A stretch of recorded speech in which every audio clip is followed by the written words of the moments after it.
नमस्कार मंडळी. सर्व मंगल मांगल्ये शिवे सर्वार्थ साधिके शरण्ये त्र्यंबके गौरी नारायणी नमोस्तुते.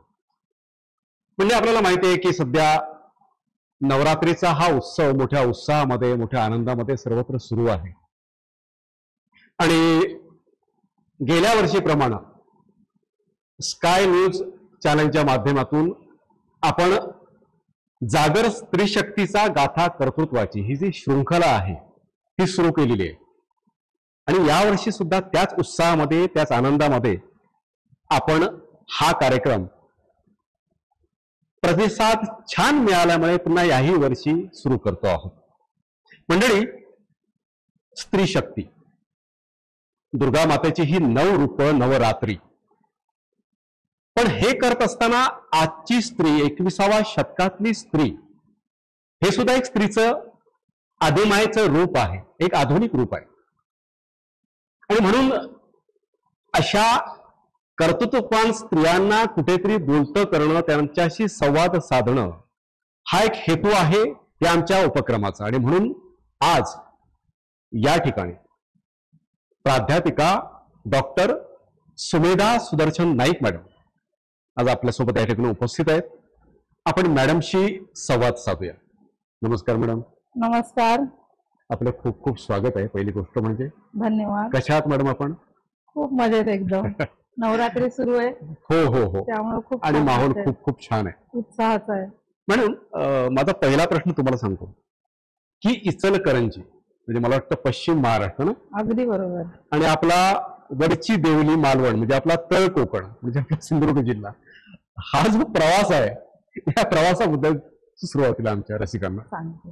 इचलकरंजी माझं माहेर, ज्याला महाराष्ट्राचं मँचेस्टर असं म्हटलं जातं. त्या मँचेस्टर नगरीतली जी तिथल्या याची कारखान्यांची धडधड आहे, त्या धडधडीतून वरच्या देवलीच्या अतिशय शांत आणि सुंदर निसर्गरम्य वातावरणामध्ये मी आले. ते माझ्या लग्नामुळे आले. सुदर्शन नाईक यांची माझी भेट झाली आणि त्याच्यानंतर त्याचं रूपांतर, आमच्या मैत्रीचं रूपांतर प्रेमामध्ये झालं, प्रेमाचं रूपांतर विवाहात झालं. आणि ते टेक्सटाईल इंडस्ट्रीमध्ये ते काम करायचे, मी पण त्यावेळी टेक्सटाईल मध्ये काम करायचे. त्यातून परिचय झाला आणि हे इचलकरंजी ते वरची देवली हे खूप मोठं स्थलांतर, किंवा आपल्या भाषेमध्ये घाटावरची पोरगी कोकणात इली आणि आता ती हळलीच झाली. आणि खरोखर मॅडम म्हणजे मला तुम्हाला एक सांगायला आवडेल की तुम्ही मालवणी अस्खलित बोलता. म्हणजे इतके वर्ष तुम्ही, मला वाटतं त्यापूर्वी कधी मालवणीशी तुमचा संबंध आला नसावा. इथे आल्यानंतर तुम्ही मालवणी खूप छान पद्धतीने बोलायला लागला. हो मॅडम, तुम्ही अनेक शोधनिबंध तुमचे प्रसिद्ध झालेले आहेत, तर त्याबद्दल आम्हाला सांगा. आणि म्हणजे तुम्ही याच्यासाठी काय विशेष तयारी केलेली आहे? शोध निबंधांसाठी काय तुम्ही विशेष परिश्रम केले? 2009 साली मी या कॉलेजमध्ये सखा पाटील सिंधुदुर्ग महाविद्यालयामध्ये जॉईन झाले अकाउंटन्सीची प्राध्यापक म्हणून. त्याच्या आधी रिसर्च किंवा संशोधन ह्याच्याशी तसा काही संबंध नव्हता. पण प्राध्यापक म्हणून आल्याच्या नंतर आम्हाला संशोधन करणं हे एका अर्थी बंधनकारक आहे. मग माझ्या मनामध्ये विचार सुरू झाला की मी आता इथे कोकणामध्ये राहते, तर इथल्या समस्या काय आहेत हे मला समजून घेणं महत्वाचं आहे. केवळ आपला रिसर्च हा पुस्तकी रिसर्च न होता त्याचा समाजाला उपयोग व्हायला पाहिजे. तर माझ्या लक्षात आलं की इथला पर्यटन उद्योग जो आहे तो खूप मोठ्या प्रमाणावरती चालू आहे, इथला हॉटेल व्यवसाय मोठ्या प्रमाणावरती चालू आहे. आणि मग माझ्या संशोधनाचं उद्दिष्ट जे आहे ते मुख्यत्वे करून हॉटेल व्यवसाय आणि पर्यटन व्यवसाय हे झालं. आणि त्यानंतर मग मी सुरुवातीला ह्या विषयावरचे शोधनिबंध लिहिले आणि नंतर मग याच विषयामध्ये मी PhD केली. पण त्यासाठी संपूर्ण जिल्ह्यातल्या सगळ्या हॉटेल व्यवसायाची माहिती घेणं, त्या हॉटेल व्यवसायाच्या काय समस्या आहेत, पर्यटकांच्या काय समस्या आहेत, या सगळ्यावरती माझा फोकस कायम राहिला. आणि त्याचा अभ्यास, त्याची तयारी, वारंवार त्या क्षेत्रातल्या लोकांना भेटणं, त्यांच्याकडनं समजून घेणं, सर्वेक्षण करणं, या पद्धतीच्या कामातनं हे सगळे माझे शोधनिबंध बऱ्यापैकी हॉस्पिटॅलिटी इंडस्ट्री आणि हॉटेल इंडस्ट्री यावरती आहेत. इतरही अकाउंटन्सी, इकॉनॉमिक्स या विषयावरचं पण सगळं संशोधन आहे. पण माझा मुख्य भर हा इथला जो व्यवसाय आहे, हॉटेल व्यवसाय, त्याची सेवा गुणवत्ता, हा माझा संशोधनाचा मुख्य विषय राहिलेला आहे. मॅडम, यासाठी तुम्ही 100हून अधिक हॉटेल्सना भेटी दिलेल्या आहेत आणि जवळजवळ 1000 पेक्षा जास्त पर्यटकांशी तुम्ही संवाद साधलाय. पण हे करत असताना म्हणजे तुम्हाला काय अनुभव आले? सगळ्यात महत्वाचं सांगते की सिंधुदुर्ग जिल्ह्यातले जे 8 तालुके आहेत, अगदी दोडामार्ग पासून सुरुवात केली की इकडे वैभववाडीच्या टोकापर्यंत, तर या सगळ्या तालुक्यांमधले हॉटेल शोधणं, त्या हॉटेलपर्यंत जाऊन पोहोचणं, हे माझ्यासाठी एक स्त्री म्हणून हे कठीण होतं बरं का. नक्कीच. आणि त्याच्यासाठी मग मला 4 चाकीचं हाताचं जे शस्त्र आहे, त्या चाकाचं शस्त्र जे आहे ते मी मात्र हाती धरलं. मी कार चालवायला तेवढ्यासाठी शिकले आणि जिल्ह्यातल्या प्रत्येक हॉटेलपर्यंत ऑलमोस्ट जाऊन पोहोचले. तिथं पर्यटकांना भेटताना, हॉटेल व्यावसायिकांना भेटताना मला खूप नवीन नवीन माहिती मिळत गेली.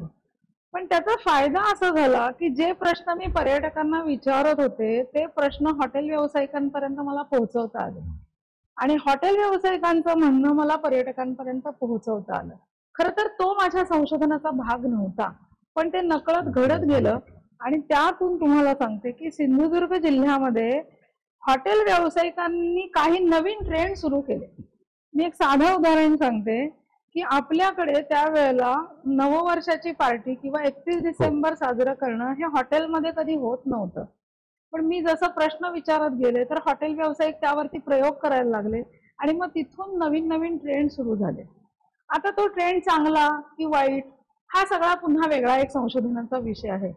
पण या संशोधनातून केवळ कुठलंही संशोधन पुस्तकात न राहता, लायब्ररीत न राहता, ते खरोखर प्रॅक्टिकली त्याचा उपयोग होऊ शकतो, हा मला खूप चांगला अनुभव यातून आला. मॅडम, तुम्ही म्हणजे इतर क्षेत्र आहेत, शैक्षणिक क्षेत्रामध्ये तर तुम्ही आहातच, सामाजिक क्षेत्रामध्ये ज्यावेळी तुम्ही कार्यरत आहात त्यावेळी तुम्ही स्त्रियांसाठी विशेष करून तुम्ही स्पेशली फोकस तुमचा तो स्त्रियांसाठी काहीतरी करणं हा तुमचा एक दृष्टिकोन असतो. तर मला तुम्हाला असं एक विचारायचं आहे की स्त्रियांसाठी तुम्ही काय विशेष उपक्रम केलेत आणि ज्याला आपण स्त्री पुरुष समानता म्हणतो, बरोबर, तो तुमचा एक मी कुठेतरी वाचलंय की, तर त्या संदर्भामध्ये तुम्ही काय सांगाल आणि तुम्ही जे उपक्रम स्त्रियांसाठी राबवताय त्याचं स्वरूप साधारण काय असतं? सगळ्यात पहिल्यांदा हा विषय माझ्या डोक्यात आला मी इथे राहायला आल्याच्या नंतर, म्हणजे माझ्या लग्नानंतर. मी गावात ज्यावेळेला जायला लागले, राहायला लागले, तेव्हा मला स्वतःला खूप समस्या आल्या इथे गावात राहण्याच्या बाबतीतल्या. आणि मग लक्षात आलं की ह्या काय समस्या माझ्या एकटीच्या नाही, ह्या समस्या सार्वत्रिक आहेत आणि मग यावरती आपण बोललं पाहिजे, लिहिलं पाहिजे, वाचलं पाहिजे आणि लोकांपर्यंत त्या समस्या नेल्या पाहिजेत असं वाटायला लागलं. मग त्यातून मग मी सुरुवातीला ॲडोलेसंट सेक्शुअल हेल्थ, जेंडर या विषयावरती वेगवेगळ्या शाळांमध्ये, कॉलेजमध्ये सत्र घ्यायला सुरुवात केली. या विषयावरचं अज्ञान इतकं होतं की ज्या वेळेला मी सत्र घ्यायचे त्यावेळेला काही मुली चक्क, म्हणजे एका सत्रात मला असं आठवतंय एका ज्युनियर कॉलेज मधली मुलगी जी आहे ती चक्कर यायला लागली तिला. मी जी माहिती सांगत होती त्याच्यावरून तिला तसं लक्षात येईल. Sorry, continue. तर त्याच्यावरून त्या मुलीच्याकडे बघितल्यानंतर मला लक्षात आलं की मी हे बोलते हे सुद्धा तिला सहन होत नाहीये. जेंडर या विषयाबद्दल, सेक्शुअल हेल्थ या विषयाबद्दल बोलते हे तिला सहन नाही होत आहे. मग मला जाणवलं की आपण भाषणाचे विषय हळूहळू बदलायला पाहिजे, मुलींच्या त्यांच्या पचनी पडेल असं असं हळू सांगायला पाहिजे. मग मी त्या पद्धतीने बोलायला लागले. मग माझ्या लक्षात आलं की आपण हे खेळांच्या माध्यमातून पण करू शकतो. मग मी त्या विषयावरचे काही खेळ स्वतः बनवले. त्या खेळांच्या माध्यमातून जेंडरचा विषय, स्त्री पुरुष समानतेचा विषय आणि स्त्रिया कशा मागे पडत राहतात आणि त्यांनी पुढे जाण्यासाठी काय करायला पाहिजे हे खेळांच्या माध्यमातून, मग नंतर पॉवर पॉइंट प्रेझेंटेशनच्या माध्यमातून जिल्हाभरामध्ये मी याची सत्र घेतली. काही महाराष्ट्रातल्या इतर कॉलेजेसमध्ये सुद्धा सत्र घेतली. त्याच्यानंतर वेगवेगळे जे बचत गट आहेत, बचत गटांचे खूप कार्यक्रम होत असतात. या कार्यक्रमांमध्ये मग मी मार्गदर्शन करायला सुरुवात केली बऱ्याचदा बघा, एक फार सगळ्यांच्या जिभेवरती खेळणारे एक वाक्य आहे, स्त्री ही स्त्रीची शत्रू आहे. अगदी बरोबर. हे वाक्य मला कधीच पटलेलं नाहीये. कारण स्त्री स्त्रीची जेव्हा भांडते ना, तेव्हा त्याच्या मागे पुन्हा दुसरी काहीतरी कारणं असतात. तेव्हा एक स्त्री दुसऱ्या स्त्री बरोबर भांडते किंवा तिचे पाय मागे खेचते. पण आपण जर निरखून बघितलं, अभ्यास करून बघितलं, तर लक्षात येईल की एक स्त्रीच दुसऱ्या स्त्रीला मदत करते. मग ती सासू असेल, ननंद असेल, बहीण असेल, आई असेल, वेगवेगळ्या भूमिकांमधून, शिक्षिका असेल, पालक असेल, या सगळ्या भूमिकांमधून स्त्री स्त्रीला मदत करत असते. आणि मग माझा अजेंडा झाला की हे वाक्य लोकांच्या मनातून काढून टाकायचं. हे वाक्य गेलं पाहिजे. आणि स्त्री स्त्रीची मैत्रीण असते, स्त्री स्त्रीला सपोर्ट कशी करू शकते, याबद्दल मी वेगवेगळ्या ठिकाणी सांगायला सुरुवात केली. आणि आता एक कळीचा खूप महत्वाचा मुद्दा आपल्या सगळ्या कोकणामध्ये आहे, तो म्हणजे सिंधुदुर्ग जिल्ह्यातल्या किंवा कोकणातल्या सगळ्या मुलींना शहरातला नवरा पाहिजे, मुंबईतला नवरा पाहिजे. या विषयावरती सध्या मी जागृती करण्याचा प्रयत्न करते. सगळ्या बचत गटांच्या माध्यमातून, महिला मंडळांच्या माध्यमातून. मला असं वाटतं या विषयावरती सगळ्यांनी बोललं पाहिजे. खूप काम करण्याची गरज आहे की इथल्या मुलांची लग्न होत नाहीयेत, मुलांची लग्न होत नाहीयेत, हा स्त्रियांचा सुद्धा प्रश्न आहे, संपूर्ण समाजाचा हा मोठा प्रश्न आहे. या प्रश्नावर आपण सगळ्यांनी जाणीवपूर्वक काम केलं पाहिजे. आणि सिंधुदुर्ग जिल्ह्यामध्ये घडणाऱ्या आत्महत्यांचं प्रमाण खूप वाढलेलं आहे. या एका महत्वाच्या मुद्द्यावरती मी सगळीकडे सध्या लक्ष वेधण्याचा प्रयत्न करते. म्हणून तुम्ही आता माहिती म्हटलं की स्त्रियांच्या ज्या समस्याच्या बाबतीत थोडीशी मुलींमध्ये एक लाज असते किंवा, पण त्याच्या मागे काय कारण असू शकेल की घरातलं वातावरण आहे? कारण मुलगी जरी किती सुशिक्षित असली तरी हे ऐकताना किंवा ह्या संदर्भात बोलताना किंवा जाहीर बोलताना ती मुलगी थोडीशी लाजते म्हणा किंवा संकोचते. तर ह्या मागचं काय कारण असावं? म्हणजे कुठेतरी असं मला असं वाटतं की घरातलं वातावरण असतं का, किंवा घरात अरे नाही नाही असं नाही बोलायचं तू, किंवा म्हणजे जुनाट विचार, जुन्या रूढी, जुन्या परंपरा कुठेतरी त्यांच्या डोक्यावरती बसल्यात का, असं म्हणजे काय कारण, नेमकं ह्याच्या मागचं काय कारण असू शकतं? एक पहिलं कारण तर घरामध्ये लहानपणापासून सांगितलं जातं की तू मुलगी आहेस, बाईच्या जाती ह्या चलाचं नाही, चेड माणूस, चेड माणसं ह्या चलाचं नाही, हे आपल्याकडे कायम मुलींच्या मनावरती ठसवलं जातं.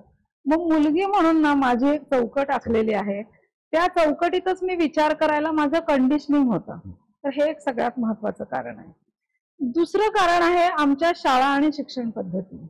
या शाळा आणि शिक्षण पद्धतीमध्ये सुद्धा जेंडर हा विषय जो आहे किंवा सेक्शुअल हेल्थ हा सुद्धा विषय जो आहे, आणि तिसरा विषय मासिक पाळी, हे तिन्ही विषय जे आहेत हे आमच्या शिक्षणाच्या प्रवाहामध्ये नाहीत. जरी ते अभ्यासाला असले तरी सुद्धा त्या त्या विषयांचे शिक्षक त्या विषयावरती काहीतरी नोट्स देतात, 2 मिनिटं नजर चोरून बोलतात आणि मग हा संपला सिलेबस म्हणून पुढे जातात. तिसरं कारण असं आहे प्रचंड भीती. मी समजा मासिक पाळीच्या काळामध्ये देवाला हात लावला, देवाची पूजा केली, तर देव मला काहीतरी करेल याची घरातल्यांनी घातलेली भीती. बरं, घरातले जे भीती घालतात त्याच्या मागे घरच्यांच्या मनावर पण भीती आहे, वर्षानुवर्ष, पिढ्याने पिढे. चौथं कारण आहे प्रश्न विचारायची बंदी. असं कसं विचारतस देवाचं, आता तिथे विचारता कामा नये. म्हणून ना शिकलेल्या मुली सुद्धा, अगदी डॉक्टर असलेल्या महिला सुद्धा मी पाहिलेलं आहे, मासिक पाळीच्या काळात गणपतीचा सण असेल तर त्यावेळेला मासिक पाळी पुढे जावी म्हणून डॉक्टर असणाऱ्या महिला सुद्धा गोळ्या घेतात. नुकताच गणपतीचा सण झालेला आहे, फेसबुक वरती, व्हॉट्सअप वरती या विषयांवर चर्चा चालू आहेत. पण तरी पण तुम्ही एखाद्या गायनेकॉलॉजिस्ट कडे गेला तर तिच्याकडची जर आकडेवारी काढली, त्यांच्याकडनं आकडेवारी घेतली, तर कित्येक महिला अशा आहेत की न विचारता गोळ्या घेतात. 8 दिवस 10 दिवस पाळी पुढे जाण्यासाठी गोळ्या घेतात. तर या विषयावरती केवळ बोलून उपयोग नाहीये, तर आता कृती करायला पाहिजे. मासिक पाळी हे देवानंच आपल्याला दिलेलं आहे. घर आपण देवाचं आहे असं म्हणतो, देवाच्याच घरात देवानंच आपल्याला जन्माला घातलेला आहे. देवाची सेवा करण्यासाठी आपण जर सण समारंभ निर्माण केलेले आहेत, तर मासिक पाळीच्या काळात सुद्धा तुम्हाला आरामाची खरंच गरज असेल तर आराम केला पाहिजे. तुम्हाला वाटत नाहीये, आरामाची गरज नाहीये, तर तुम्ही काम करू शकता, देवाची पूजा सुद्धा करू शकता, आरती करू शकता. हे बघा, देव काही असं भिंग घेऊन बसलेला नाहीये की हा आता माझा सण आहे आणि माझ्या सणाच्या काळामध्ये सुमेधा नाईकची मासिक पाळी आलेली आहे आणि ती बाबा मला हात लावते, देवाची आरती करते आणि तिला मी आता शिक्षा करणार. असं काही करण्याचा देवाचा काही उद्देश कुठे आहे, असा कुठल्या पुस्तकात किंवा शास्त्रामध्ये आलेला नाहीये. दुसरी जी भीती आहे की मग असं केल्यामुळं माझ्या घरात काहीतरी वाईट घडेल, तर वाईट घडायचं कधीच कुणाला चुकलेलं नाही. रोज पूजा करणाऱ्या माणसाच्या घरामध्ये सुद्धा कधी ना कधी आजारपण येतं. उपवास करणाऱ्या माणसांच्या घरामध्ये सुद्धा हृदयविकारासारखे, कॅन्सर सारखे आजार होतात, अचानक अपघात होतात.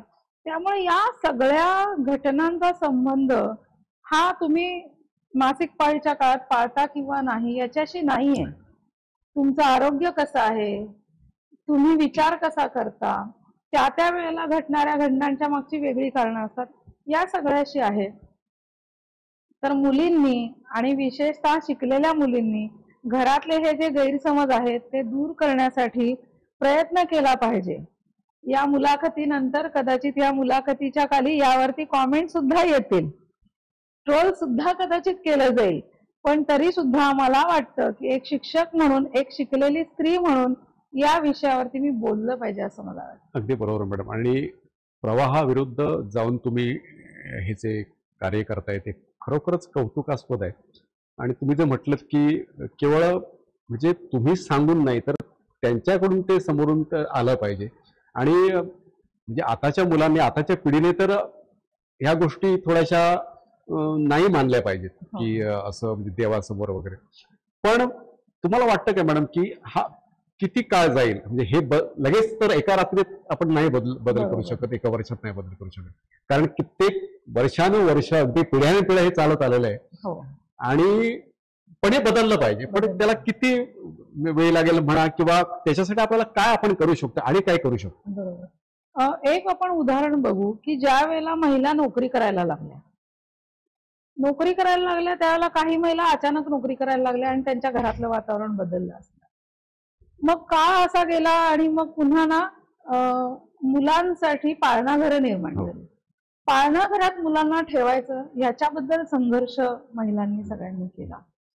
भारतामध्ये मतदानाच्या अधिकारासाठी कधीच संघर्ष करावा लागला नाही, पण ह्या बाकीच्या सगळ्या गोष्टींसाठी आज सुद्धा महिलांना संघर्ष करावा लागतो.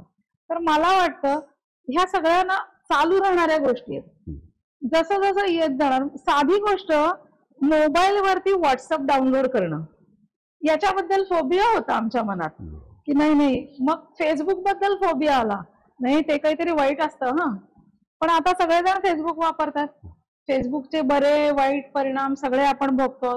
आता नवीन ट्रेंड चालू झालेले आहेत बघा. गेल्या 4 दिवसात हा आलेला ट्रेंड आहे की त्या छान छान साड्या, छान छान पोस्टर्स, AI ने जनरेट केलेल्या सगळ्या इमेजेस आणि व्हिडिओज आता सरसकटपणे आम्ही स्वीकारतोय. म्हणजे सुरुवातीला AI ला नावं ठेवली, सगळ्यांच्या नोकऱ्या जाणार वगैरे म्हटलं, आणि आता AI चा प्रत्येक लहान मुलापासून अगदी वृद्ध व्यक्तींपर्यंत वापर करतायत. मग जर हे सगळे ट्रेंड आपण स्वीकारतोय तर मग विज्ञाननिष्ठ विचार करणं. बरं, मी असं नाही म्हणत आहे की परंपरा सोडायच्या, संस्कृती सोडायची नाही. आपली संस्कृती आहे, आपली संस्कृती जपणं गरजेचं आहे, पण त्याच्यामध्ये आरोग्याचा बळी नाही देता कामा. तर हे आहे ना करण्याची गोष्ट आहे ही. कदाचित माझ्या घरामध्ये ह्याला ऑलरेडी सुरुवात झाली आहे.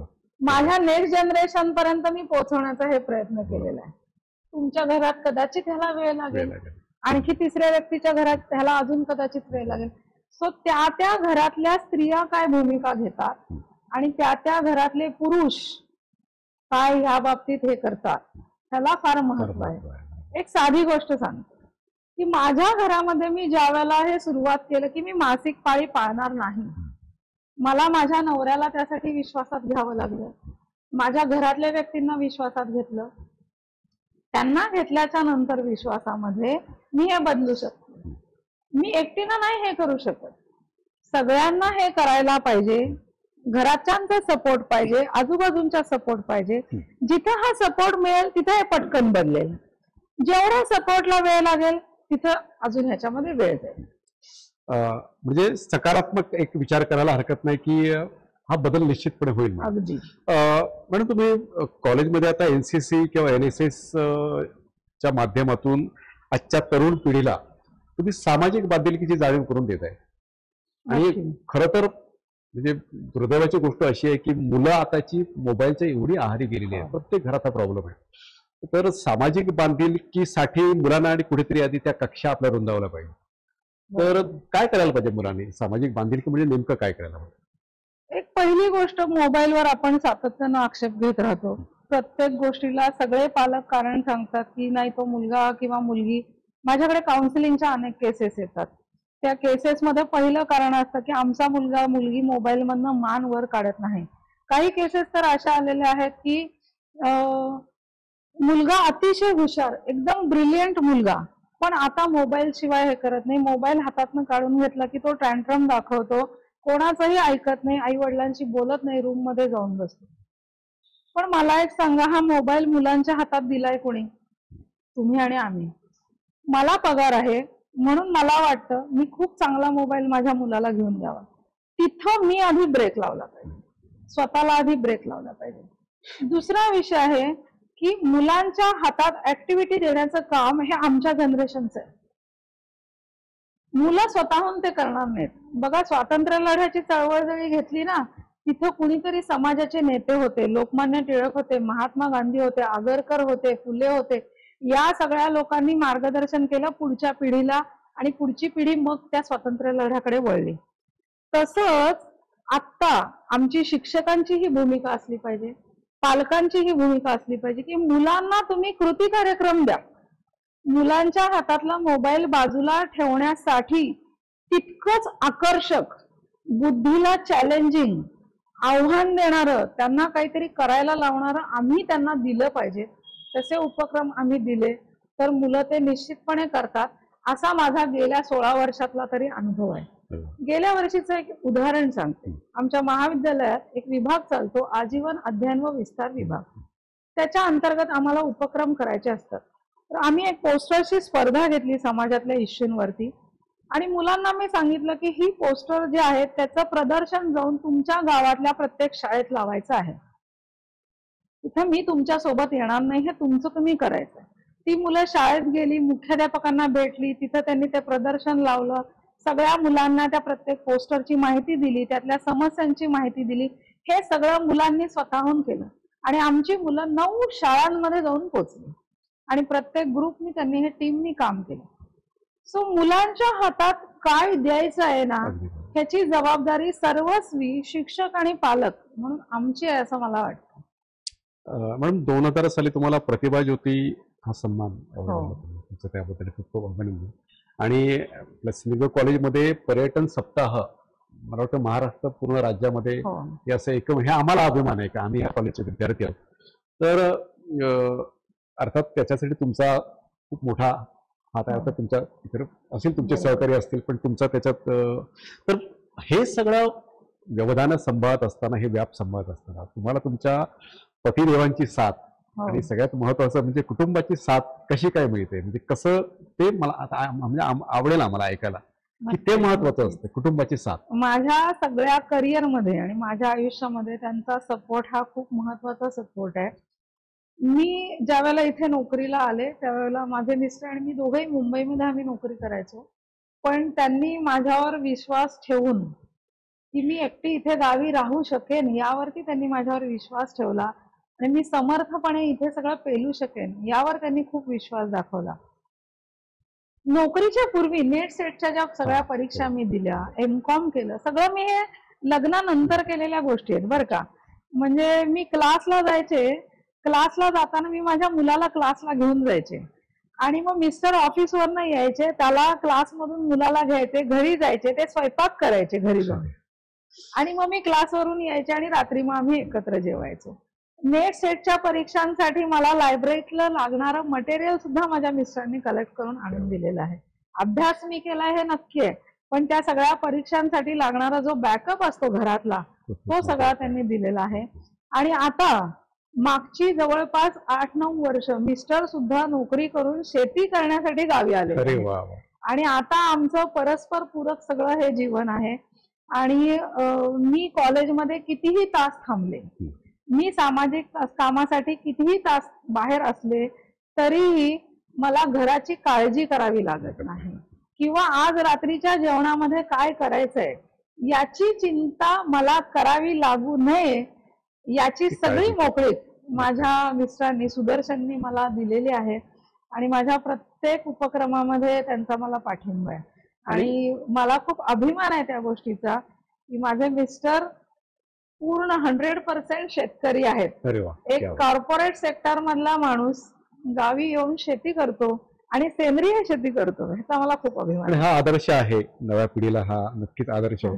आणि तुम्ही जर म्हटलं की विश्वास ठेवणं, तुम्ही आता बाहेर असता आणि तुमच्या नवऱ्याचा किंवा तुमच्या कुटुंब सासू सासरे असतील किंवा घरातली माणसं असतील, हे अत्यंत महत्वाचं आहे आणि म्हणून तुम्ही बिनधास्त त्या क्षेत्रामध्ये अगदी मुसाफरी करू शकता. पण मला एक सांगा की ह्या क्षेत्रातलं तुमचं आयडॉल कोण, म्हणजे आदर्श कोण? म्हणजे सामाजिक असेल, शैक्षणिक असेल, ओव्हरऑल तुम्ही कोणाला बघून किंवा कोणाला आयडॉल ठेवलेला आहे असं आहे का कोण आदर्श? आहे. 2 महत्वाचे आदर्श आहेत.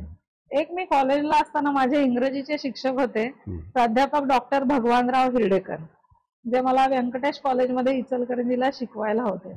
त्यांनी मला ही चौफेर बघण्याची दृष्टी दिली.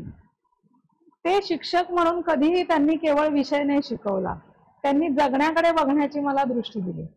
तर हिरडेकर सर हे नंतर शिवाजी विद्यापीठाचे एक्झाम कंट्रोलर होते, रजिस्ट्रार होते, संजय घोडावत युनिव्हर्सिटीमध्ये आणि बऱ्याच मोठ्या विद्यापीठांमध्ये सरांनी काम केलेलं आहे. तर त्यांचं मार्गदर्शन मला कायम लाभलेलं आहे. आज सुद्धा सर रिटायरमेंट नंतर सुद्धा सगळीकडे मार्गदर्शन करतात, पुस्तकं लिहितात. तो माझ्यासाठी खूप मोठा आदर्श आहे. दुसरा माझा मोठा आदर्श आहे तो म्हणजे माझ्या PhDच्या गाईड, माजी प्राचार्य doctor Vaidehi Daftardar madam. Madam retire होऊन आता जवळपास 5-6 वर्ष झालेली आहेत, पण रिटायरमेंट नंतर मॅडम एक दिवस सुद्धा स्वस्थ बसलेल्या नाही. आफ्टर रिटायरमेंट नंतर सुद्धा मॅडम वेगवेगळ्या क्षेत्रामध्ये काम करतायत. स्वतः गीतेचा अभ्यास करतात, गीतेवरचे वर्ग ऑनलाईन चालवतात. म्हणजे या वयात सुद्धा ती टेक्नॉलॉजी आत्मसात करणं आणि त्याचा सगळ्याचा अभ्यास करणं हे सगळं मॅडम खूप ह्यानी करतात. मी ज्यावेळेला PhD करत होते त्यावेळेला मॅडम स्वतः MBA पण करत होते. म्हणजे बघा, विद्यार्थिनी शिकते आणि विद्यार्थिनी बरोबर तिच्या गाईड सुद्धा शिकतात. तर शिकत राहणं हे मी मॅडम कडून शिकले आणि मी स्वतः सुद्धा आयुष्यभर शिकत राहणार, वेगवेगळे कोर्सेस करत राहीन, नवीन गोष्टी अडॉप्ट करण्याचा प्रयत्न करत राहीन. ChatGPT वापरणं, जेमिनी वापरणं हे काही वेळेला माझ्या वर्गातल्या मुलांना येत नाही, पण मी शिकले कारण माझा आदर्श मॅडम आहे. मॅडम जर या वयात सगळी टेक्नॉलॉजी शिकू शकतात तर मी का नाही? नवीन सगळ्या गोष्टी शिकण्याचा, करण्याचा मी प्रयत्न करत असते. एक साधं उदाहरण सांगते की फुगड्यांचे कार्यक्रम गणपतीमध्ये, नवरात्रामध्ये होत असतात. तर असे कार्यक्रम करणं हे मला काही माहित नव्हतं, पण गेली जवळपास 6 वर्ष सलग मी माझ्या घरी हा कार्यक्रम करते. त्यातनं वेगवेगळ्या फुगड्या शिकण्याचा, शिकवण्याचा प्रयत्न करते. अगदी गेल्या वर्षीच्या पर्यटन सप्ताहामध्ये कॉलेजमध्ये आम्ही फुगडी संमेलन घेतलं. माझ्या मते सिंधुदुर्ग जिल्ह्यातलं पहिलं हे फुगडी संमेलन झालं आणि वेगवेगळे फुगडी संघ येऊन त्यांनी आम्हाला फुगड्या शिकवल्या. सो फुगडी शिकणं हे सुद्धा आमच्या स्त्रीत्वाशी, निर्मितीशी, आदिम मायेचा तुम्ही मगाशी उल्लेख केला, ह्या सगळ्या आदिम प्रेरणांशी कुठेतरी संबंध आहे. तर मला असं वाटतं की त्या संस्कृतीतल्या सुद्धा सगळ्या गोष्टी मी शिकल्या पाहिजेत आणि तंत्रज्ञान पण शिकलं पाहिजे. तर त्याच्यासाठी दफ्तरदार मॅडम हा माझा आदर्श आहे. आणि सामाजिक कामामध्ये सिंधुदुर्ग जिल्ह्यामध्ये काम करणाऱ्या अनेक महिला आहेत. वेंगुर्ल्याच्या रुपालीताई पाटील अपंगांसाठी काम करतात, शिरोड्याच्या रेखाताई गायकवाड काम करत आहेत. अशा अनेक महिला आहेत ज्या आपापल्या ठिकाणी काम करतायत की काही महिलांचं तर नाव सुद्धा कित्येकांना माहित नाही. म्हणजे सिंधुताई सपकाळांचं नाव आपल्याला माहिती असतं, परंतु रेणुताई गावस्कर आहेत, त्या शिक्षण क्षेत्रामध्ये काम करतात. अशा अनेक महिला आहेत. माझ्या कित्येक मैत्रिणी सुद्धा माझ्या या बाबतीत आदर्श आहेत, ज्या त्यांच्या ठिकाणी त्यांनी रोपटी लावलेली आहेत आणि त्या रोपट्यांचे वृक्ष आज झालेले आहेत. सगळ्या मैत्रिणींची नावं घेणं मला शक्य नाही इथे, पण त्या सगळ्या मैत्रिणी माझ्यासाठी आदर्श आहेत.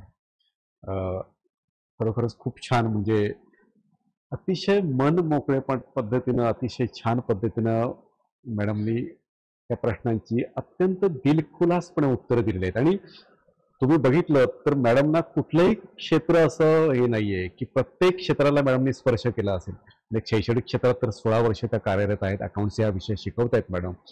सांस्कृतिक क्षेत्र असेल, सामाजिक क्षेत्र असेल, पर्यटन क्षेत्र असेल, प्रत्येक क्षेत्रामध्ये मॅडमची मुसाफिरी आहे. आपण स्काय न्यूजच्या माध्यमातून मॅडमना पुढच्या वाटचालीसाठी शुभेच्छा देऊया. आणि मॅडम तुम्हाला नवरात्रीच्या हार्दिक हार्दिक शुभेच्छा. खूप खूप धन्यवाद. तुमच्याशी संवाद साधून आणि माझे विचार या नवरात्रीच्या निमित्तानं मला पोहोचवता आले. नवरात्र हे निर्मितीशी निगडीत आहे. बरोबर. निर्मिती करणं स्त्रीशी निगडीत आहे. त्यामुळे मला असं वाटतं की हा स्त्रीत्वाचा जो जागर आहे, जागर हा शब्द आहे त्यामध्ये, तर तो जागर आम्ही करत राहिला पाहिजे. जसा जमेल तसा, जेवढा जमेल तेवढा जागर आपण करत राहूया. आणि हा जागर करण्याची संधी, विचारांचा जागर करण्याची संधी स्काय न्यूजनी आणि तुम्ही मला दिलीत, त्याच्याबद्दल खूप खूप आभारी आहे. नवरात्रीच्या सर्वांना निर्मितीक्षम शुभेच्छा. धन्यवाद.